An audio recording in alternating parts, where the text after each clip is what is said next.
بسم اللہ الرحمن الرحیم۔ باپ کیا ہوتا ہے؟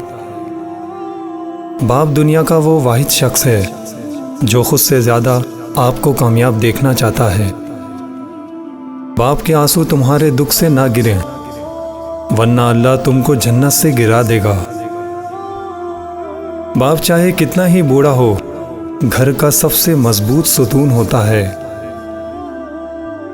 باپ کا سخت انداز اور ماں کا نرم لہجہ ہمارے معاشرے میں گھر کے ماحول کو معتدل اور متوازن رکھتے ہیں۔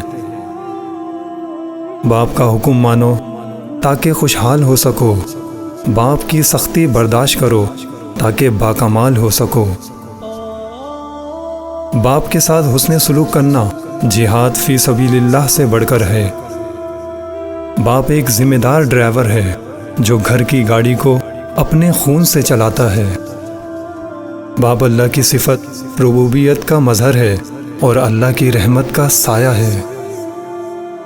باپ درخت کی مانند ہے، درخت جلتا ہے مگر دوسروں کو سایہ دیتا ہے۔ باپ وہ کتاب ہے جس پر تجربات تحریر ہوتے ہیں، اسے اپنے سے دور مت کرو۔